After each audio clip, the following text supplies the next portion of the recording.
सामान्य जनों को भी परम गति प्रदान करने वाली और ब्रह्म ऋषियों के चिंतन मात्र से जो गति जो चाहे वो गति गंगा जी प्रदान करें। साक्षात ब्रह्म द्रव प्रवाहित है गंगा जी। गंगा जी की ही एक ऐसी अमोघ महिमा है कि जिनके दर्शन मात्र से पाप नष्ट हो जाते हैं। गंगा जी मतलब श्रीधाम वृंदावन से इस समय जैसी आसक्ति प्रकट की वृंदावन ने, ऐसी गंगा जी से आसक्ति। गंगा जी छोड़कर कहीं नहीं जाना, किनारे ही जो तीर्थ मिले मिले, कहीं नहीं जाना, नगर में भी ऊपर नहीं चढ़ना, वही जो आहार मिले गंगा का। कैसे बताएं क्या परमानंद स्वरूप गंगा जी हैं, जिनके दर्शन मात्र से सारा पाप नष्ट हो जाता है गंगा जी से। और आपको बताएं अधिकतर बड़े महापुरुषों का दर्शन गंगा किनारे जो प्रकट में थे और जो अप्रकट थे। नानक देव जी का पहला साक्षात्कार गंगा के किनारे हुआ। वृंदावन, पावन पुलिन, ये सब गंगा की रेती पे। वृंदावन, पावन पुलिन, प्रियालाल, ये गंगा की रेती, सेनपुर। साक्षात गंगा से प्रकट होते हुए सिद्ध मां, बड़े चमत्कार गंगा मैया के, बड़े चमत्कार, अद्भुत। वाणी लड़खड़ाती है उनकी महिमा को, कहते हैं कि वो महिमा तो इस जीवन में देखिए ना, इसलिए बड़ी दिव्यता गंगा जी में। गंगा जी के नाम का स्मरण मात्र करने से पाप थर्रा जाते हैं। जो गंगा जी की डुबकी लगाता है वो महापापी भी पावन हो जाता है। विश्वास हो जाए, विश्वास हो जाए। गंगा जी में स्नान करके, आचमन करके, गंगा में ही जब पितरों का तर्पण किया जाता है तो पितरों को बहुत तृप्ति होती है और पितर मुक्त होने लगते हैं। जैसे अग्नि के संसर्ग से रुई भस्म हो जाती है, ऐसे ही गंगा जी के स्पर्श से शारीरिक, मानसिक, वाचिक तीनों प्रकार के पाप भस्म हो जाते हैं। गंगा गंगीत यो ब्रूयाद योजना नाम सतैरपि। जो 100 योजन दूर, 400 कोस दूर से गंगा गंगा गंगा बोले, मुच्यते सर्व पापेभ्यो विष्णु कम स गच्छति, वो शरीर निष्पाप हो जाएगा, वो वाणी निष्पाप हो जाएगी, उसका मन निष्पाप हो जाएगा और वो भगवत धाम का अधिकारी हो जाएगा। जो 400 कोस दूर से भी गंगा गंगा गंगा, सब गोरा ही गोरा है। गंगा जी गोरी, महादेव जी गोरे, तो फिर उन्होंने उठा के फेंक दिया ऐसी गोरे प्रेम रसासों में। कभी सोचा नहीं था कि कभी वृंदावन, कभी सोच में ही नहीं था वृंदावन। बड़ी अनन्यता थी, इतनी निर्भयता थी। अब गंगा किनारे तो गांव में लोग ऐसे ही लाश प्रवाहित करते हैं ना, कुत्ते वहां के बहुत प्रवीण होते, बीच धारा से घसीट के लाश ला के ऐसे, और वहीं किनारे हम भी पड़े हुए हैं, वहीं वो चीथ रहे, कोई फर्क नहीं पड़ता, एकदम निर्भयता। भगवान शिव की अनन्यता।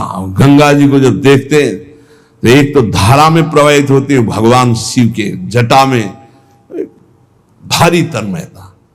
गंगा जी की विशुद्ध कृपा, अपार शक्ति। कहने सैकड़ों योजन दूर से अगर गंगा गंगा गंगा ऐसा पुकार दे तो उसका शरीर पवित्र हो जाएगा, उसका मन पवित्र हो जाएगा, उसकी वाणी पवित्र। कल नरकों का वर्णन हुआ था, आज नरकों से उद्धार का वर्णन हो रहा है भाई। गंगा जल का आचमन करने वाला, गंगा जल का स्नान करने वाला, गंगा की धारा का दर्शन करने वाला, 400 कोस दूर से गंगा गंगा गंगा ऐसा उच्चारण करने वाला नरक नहीं जाएगा। कल जब नरकों का वर्णन हुआ था तो कई लोगों की बातें आई थी कि हमारे 38 के 38 हमारे में लक्षण है, अब क्या होगा। कोई कहता हमें 5 है, कोई कहता हमें 2 है, इसका मतलब नरक जाना पक्का है। तो आज उसकी काट सुन लो। नाम संकीर्तनम यस्य सर्व पाप प्रणाशनम। करना मत अवलो नसानी अवना न सही। पहले नियम लो कि आज के बाद नहीं करेंगे। और नाम कर संकीर्तन करो, प्रभु का चरणामृत पियो। कभी अवसर मिले तो गंगा जी के समीप जाके साष्टांग दंडवत करके डुबकी लगाओ। आनंद पूर्वक खड़े होकर कुछ देर नाम जप करो, नरक वरक नहीं मिलेगा, सब बढ़िया मंगल हो जाएगा, पर करना ये पड़ेगा। कह रहे जो गंगा जी में स्नान के लिए कभी नहीं गए, ना गंगा जी का नाम लिया, ना गंगा जी पे श्रद्धा करते हैं, ऐसे लोगों की जीवन में जो आचरण बनते हैं वो बड़े निरर्थक होते हैं और ऐसे लोगों की ही दुर्गति होती। पर गंगा जी का एक बार का स्नान निष्पाप कर सकता, पूर्ण विश्वास होना चाहिए।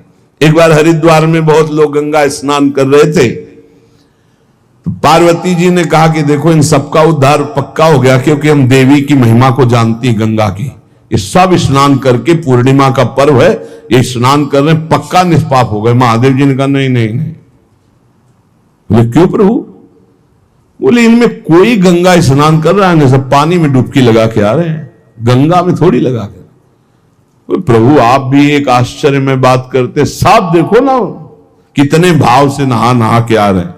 बोले अच्छा, इनको विश्वास नहीं गंगा जी पे, इसलिए पानी पे डुबकी लगाते हैं। कोई एक होगा जिसे विश्वास होगा। देखो अभी हम परीक्षा करते हैं। रास्ते में बैठ गए तो फिसल के जैसे गिर गए हो, ऐसे वृद्ध का रूप रख के गिरे हुए। अम्बा जी तो नवीन रूप धारण करके बोले जो निकले उससे जो हम कहें सो कहो। तो जो महादेव जी ने सिखाया तो कहते भैया ये हमारे पति देव गिर गए, थोड़ा हाथ सहयोग दीजिए, पकड़ के उठा दीजिए, अकेले उठ नहीं रहे, आप आइए। और जब कोई आने लगे तो कहना निष्पाप पुरुष ही हमारे पति को छू सकता है, अगर पापी छुआ तो भस्म हो जाएगा। बस इतना तुम्हें बोलना है, ठीक है। अब जो निकलते बोले भैया आप गंगा नहा के आ रहे हो? बोले हाँ।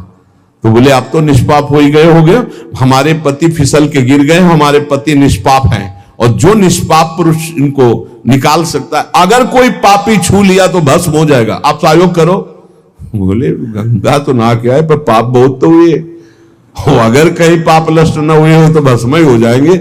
नहीं, कोई नहीं, किसी की हिम्मत नहीं पड़ी कि महादेव जी को निकलवा दें, क्योंकि जहां ये कहती कि अगर पापी पाप तो हुए हैं यार, अब पता नहीं गंगा नहाने में नष्ट हुए कि नहीं नष्ट हुए, बेकार को भस्म हो जाए ऐसे। उनमें एक आदमी सरल भाव से गंगा गंगा गंगा मां गंगे स्नान किया और बोले भैया हमारे पति को निकलवा। बोले अच्छा भैया, लुटा रखा। बोले भैया एक बात सुन लो, हमारे पति निष्पाप हैं, अगर पापी पुरुष छुएगा तो भस्म हो जाएगा। तो मैया आपको विश्वास नहीं, गंगा मैया में स्नान करके आ रहा हूं, अब भी पापी हूं।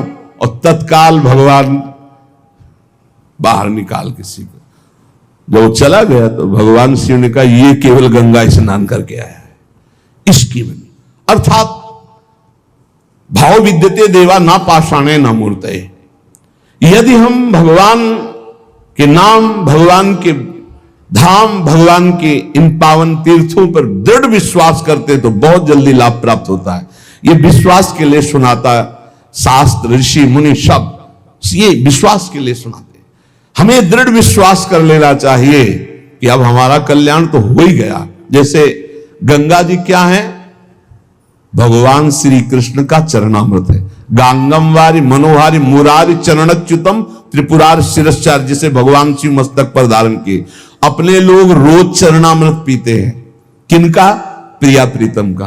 अब और गंगा की जरूरत पड़ेगी? जहां से गंगा प्रकट हुई उनके सर्वांग स्नान का जल हम। यमुना जी, जब यमुना जी गंगा जी से मिली तो गंगा जी ऐसे होकर प्रणाम मुद्रा में मिली यमुना जी से।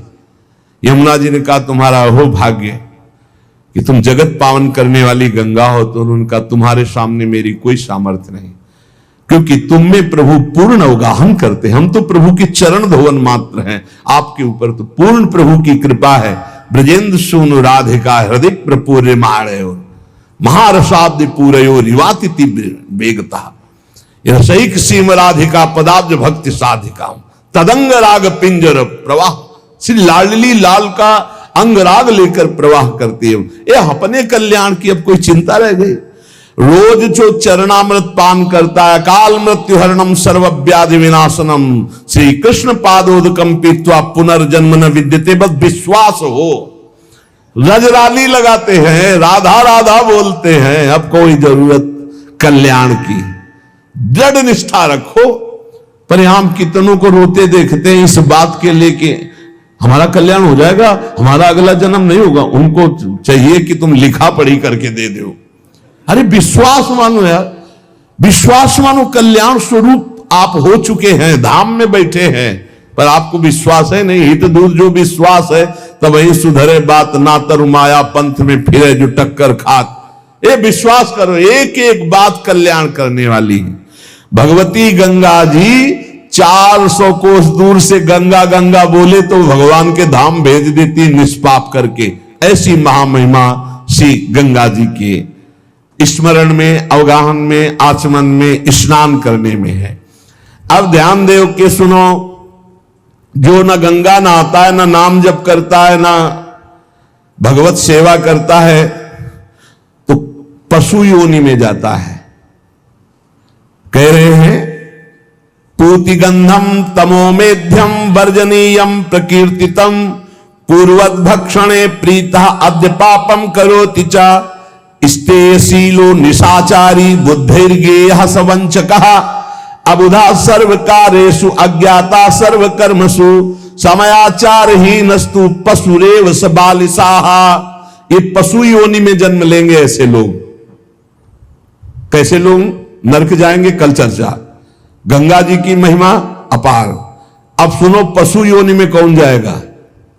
जब जीव यहां कोई पापाचरण करता है तो भूतेश्वर भगवान मथुरा में है, उनका शासन होता है। ब्रज 84 कोष के जीवों को जो प्रेत योनि को प्राप्त होते हैं उनको, और जब मुक्त होने का अवसर आता है तो ऐसे छूट दे देते हैं। ऐसे नहीं है कि वो तुमसे, यहां ऐसा नहीं कि नहीं है, कई प्रसंग पाए गए हैं अभी तो देखिए। तो पशु योनि को प्राप्त होता है। देखो, जो रात के 11 बजे के बाद 3 बजे के बीच में भोजन करता है, ये निशाचर है। निशा माने रात, चर माने विचरने वाले। रात में खाना, रात में तुमको 8-10 बजे तक भोजन कर लेने का नियम। 11 आखिरी है, 11 के बाद भोजन में बिल्कुल नहीं होना चाहिए। ये रात नहीं है ऐसे कि तुम्हारा जब मन आए तब भोजन। 11 से लेकर 3 बजे के बीच में बिल्कुल नहीं। शांति से भजन करो, सो जाओ, उपद्रव मत करो। अब सीटियां बज रही है 12 बजे, चलो होटल में चलते 12 बजे खाने, ऐसे लोग जाते हैं। पशु योनि निश्चित। अपवित्र भोजन, दुर्गंध युक्त भोजन, अभक्ष भोजन, इनको पाने में जो आनंद मानता, रात के 11 से 3 के बीच में भोजन, जो रात में आहार ऐसा करता है उसको पशु योनि मिलती है। जो दूसरों का धन चोरी करता है, जो विद्वान बन करके दूसरों की वंचना करके धन को लूटता है, जो अपने कर्तव्य कार्यों से अनभिज्ञ होकर मनमानी आचरण करता है, जो समयोचित सदाचार का ज्ञान नहीं रखता, वो मूर्ख पशु योनियों को प्राप्त होता है। जो हिंसक स्वभाव का है, जो अपने परिवार वालों को पीटता है, गाली गलौज, थोड़ी सी संपत्ति के लिए मारपीट, ऐसी लड़ाई झगड़ा, कलहप्रिय, कायर, कुत्ते की योनि को प्राप्त होता है। लिखा हुआ है वो कुत्ते की योनि को प्राप्त होता है। जो थोड़े से हिस्सा के लिए भाई बंधुओं को मारपीट, कलह, लड़ाई झगड़ा, इस तरह का व्यवहार, हिंसक स्वभाव, क्रूर स्वभाव, इनको कुत्ते की योनि प्राप्त होती है। जो चंचल स्वभाव, देखो कुछ न कुछ करते जा, बैठे तो पैर हिला रहे, वो मतलब शांत नहीं रह सकते, उनके शरीर में वाइब्रेट होता रहता है। वाइब्रेट जैसे मोबाइल नहीं झनझनाता रहे, वो झनझनाते रहे। सुन लो भाई क्या बनोगे। और जो दूसरे के भोजन के लिए लालायित रहता है, कहां से निमंत्रण आ जाए, कैसे हो जाए, क्या व्यवस्था बन जाए, सुनो। और जब चलता है ना तो बेढंगे ढंग से चलता है, बेढंगे ढंग। और दूसरों की वस्तु देकर लुभायमान होकर छीनने का स्वभाव करता है, उसका अगला जन्म बंदर का मिलेगा, पशु योनि में बंदर बनेगा। जो वाणी से सदैव कटु बोलता है, कुटुंबियों से द्वेष करता है, लोगों की चुगली खाता है, उसे अगला जन्म सर्प योनि का मिलेगा। कुटुंबियों से द्वेष करता है, दूसरे की चुगली खाता है, उद्वेगजनक वचन, उद्वेग माने भारी क्लेश पहुंचाने वचन, दूसरे की निंदा करना, चुगली करना, तो विषधारी सर्प बनता है। जो शरीर से बलवान दीन जनों के ऊपर आक्रमण करके खूब पिटाई मार करना, माता पिता को मारना, ऐसे गरीब जनों को, दीन जनों को मारना, निर्लज और मांस भक्षण करने वाला, उसको अगले जन्म में क्रूर मांस भक्षी, जैसे हाइना, सिंह, सियार, ऐसी योनियों को दिया जाता है। क्रूर हिंसक पशु सिंह जैसे है, जैसे लकड़बग्घा है ना, लकड़बग्घा है, भेड़िया है, ऐसे जो मांस भक्षण करने वाले हैं, जिनकी आवाज दूसरों को सदैव दुख ही देती है। बोलने का मतलब है दुख ही देना। जो दूसरे को, अब जैसे जा रहे हैं, जंजीर खींचा, वैसे ऐसे वो गिर गए, उनके अंग भंग हो रहे, वो समझ रहे 30-40 हजार की सोने की चैन खींच ली तो हम ब्रह्मा बन जाएंगे। देखो उनको क्या बनना पड़ेगा। जो दूसरों को भय प्रदान करते हैं, दूसरों की संपत्ति छीन लेते हैं, ऐसे लोग अजगर योनि को प्राप्त होते। भूखे मरो जब कभी अवसर मिल जाए तब। ऐसे ये जो दूरदृष्टि न रख के वर्तमान दृष्टि रख करके केवल भोग के लिए दूसरे के दुख का कारण बनते हैं, केवल उनके चिंतन यही चलता रहे, कहां से क्या खा लूं, कहां से क्या उठा लूं, कहां से क्या, बोले हाथी की योनि को प्राप्त होते हैं, वो पशु हाथी योनि को। इस तरह से 83,99,999 योनियां हैं। जो भजन नहीं करते, भगवत विमुख हैं, उनको सब क्रमशः ये प्राप्त होती है। उपासक को चाहिए कि कम से कम इतना तो कर ले कि अगला जन्म मनुष्य का हो जाए, फिर भजन करे अगर कोई कमी रह गई हुई। अगर आप नाम जप करेंगे और एक बात ध्यान रखेंगे कि दूसरों को दुख ना पहुंचने पावे, तो पक्की बात है भगवान की कृपा से अगर भगवत प्राप्ति नहीं हुई तो दूसरा जन्म होगा मनुष्य का, और बहुत महान भक्तों के बीच में जन्म होगा। जन्म से ही भजन प्रारंभ हो जाएगा और आप यौवन अवस्था प्राप्त होते होते भगवत प्राप्त हो जाएंगे, काम हो जाएगा आपका। भजन एक ऐसी वस्तु है जो आपको बचा सकती है। अब इसमें कह रहे हैं कि जैसे आप भजन मार्ग में लगे हुए हो और आपको कोई गाली दे रहा है, आपने पलट के गाली दे दी तो आपका भजन क्षीण हो जाएगा। इसलिए भजन को बचाने के लिए कह रहे, अकार्पण्यमपारुष्यम संतोषा सर्दधानता, ये ब्रह्म ऋषियों की बातें हैं, बहुत काम की बातें हैं। अनुसूया गुरो पूजा दया भूतेश्व पैशुनम सद्वीरेश दमः प्रोक्तो ऋषि शांत बुद्धि भी। अकार्पण्य माने उदारता। भजन किससे बचेगा? उदार बुद्धि। स्वभाव कह रहे हैं कोमल, कोमल स्वभाव से भजन बचेगा। संतोष वृत्ति से भजन बचेगा। गुरु इष्ट पर श्रद्धा वृत्ति से भजन बचेगा। दोष दृष्टि किसी पर ना हो, इसका अभाव हो, तो भजन बचेगा। गुरु शुश्रूषा सेवा से भजन बढ़ेगा। प्राणियों पर दया तो भजन बढ़ेगा। किसी की भी चुगली ना करना, संत और ऋषि मुनियों का संग करना, इससे भजन बढ़ता है, पचता है। भजन किससे नष्ट होता है? तो कह रहे हैं जब अवमाने न कुप्पेत सम्माने न प्रहस्यति सम दुखो सुखो धीरा प्रशांति इति कीर्त्यते। जब तुम्हारा अपमान हो और तुम उसका बदले में अपमान कर दो तो तुम्हारा भजन क्षीण हो जाएगा। और यदि अवमाने न कुप्पेत, अगर तुम्हारा अपमान हो रहा, तुमने क्रोध नहीं किया, तुम्हारा सम्मान हुआ, तुमने सम्मान स्वीकार नहीं किया, बचना भाई, इससे बचना। ये अगला जन्म नहीं होने देंगे। अगर ऐसा उदारता, कोमल स्वभाव, संतोष, श्रद्धा, दोष दृष्टि का अभाव, गुरु सेवा, प्राणियों पर दया, चुगली ना करना, निश्चित निश्चित अगला जन्म नहीं होगा। आप अपने भजन को बचाएं। जब कोई आपका अपमान कर रहा हो तो आप उसके बदले में उसका अपमान ना करें। यदि आपको क्रोध आ गया अपमान करने पर तो आपका भजन का फल क्षीण हो जाएगा। यदि सम्मान हुआ, आप आनंदित हो गए कि हमारा बड़ा सम्मान हो, तो आपका भजन क्षीण हो जाएगा। इसीलिए श्रीपाद भी कह रहे हैं, सम्मानम कल्याति घोर गर्लम नीचापमानम सुधा, श्री राधा मुरली धरो बच सके वृंदावन मात्यज। जब कोई सम्मान करे तो उसे भारी विष के समान समझो। सम्मानम कल्याति घोर गर्लम, जैसे बढ़िया खीर मिल रही हो, कान में कोई आके कह दे विष पड़ा है तो आप नहीं खाओगे। ऐसे ये सम्मान, प्रणाम, नमस्कार, वाहवाही ये तुम्हारे भजन के नाश करने के लिए है, ये विष है, इसे मत पीना, स्वीकार मत करो। विश्व नमन करे करने दो, तुम स्वीकार मत करो, तुम हर्षित मत हो। और जब अपमान हो तो उसका अपमान करने वाले का कभी अपमान न करना। धीर पुरुष, प्रशांत पुरुष अपने भजन को ऐसे बचा ले जाता है। जैसे कोई अपमान कर रहा है, बहुत बड़ा अमृत है, सच्ची मानिए।